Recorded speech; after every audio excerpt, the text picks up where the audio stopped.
Qatar, vous avez des doutes? Franchement, sincèrement. J'ai des doutes qui sont informés par le rapport du Trésor américain, par les rapports du secrétariat d'État américain. Alors, mais que faut-il faire? Je demande juste, mais que faut-il faire? Jean-Jacques Bourdin, je demande que ces doutes soient levés. Je ne peux pas accepter le moindre double jeu de la part d'États qui sont censés être nos alliés. J'ai fait une proposition en 2012.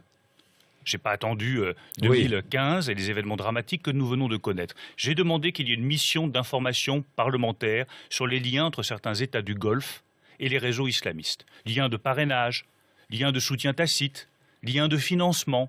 Cette mission d'information parlementaire, elle m'a été refusée. Mais pourquoi? On n'en a même pas discuté. Qui l'a refusée? Qui l'a refusée? Vous demanderez à tous les députés qui n'ont pas voulu cette mission refusée? d'information parlementaire. Je refais ma proposition. Je pense que, d'une manière générale, ces pays et d'autres qui les suivraient éventuellement auraient raison de rompre leur relation avec le Qatar. Donc tout le monde sait qu'il est un soutien et un financeur des factions islamistes dans cette région du monde. Et je crois qu'il faut être cohérent.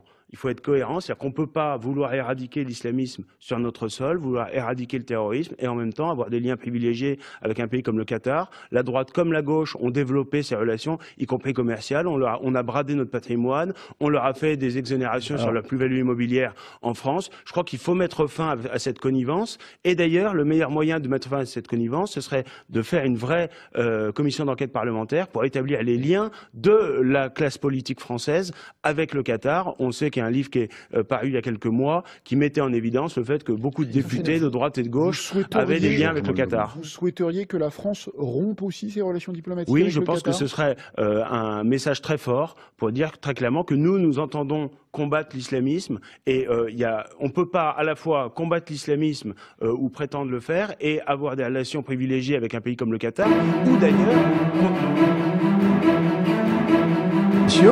et interdire l'idéologie qui sont dans ces quartiers, notamment l'islamisme radical, l'UOIF. Vous venez de voir hier, pour la première fois, l'Arabie Saoudite, l'Égypte, le Bahreïn et les Émirats Arabes Unis viennent de rompre leurs relations diplomatiques avec le Qatar pour précisément le lien du Qatar avec certains réseaux. La question concerne effectivement ce coup de théâtre dans le Golfe Persique, c'est-à-dire que le Qatar est maintenant mis au banc des nations du cru.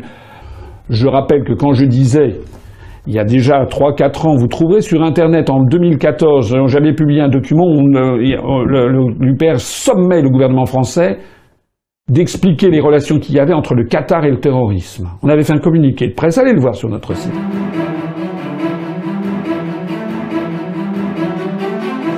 On ne peut pas continuer à accepter d'avoir des relations privilégiées avec le Qatar, dont tout le monde sait, à part peut-être M. Fabius et Nicolas Sarkozy, qu'ils financent le terrorisme et qu'ils financent les fondamentalistes.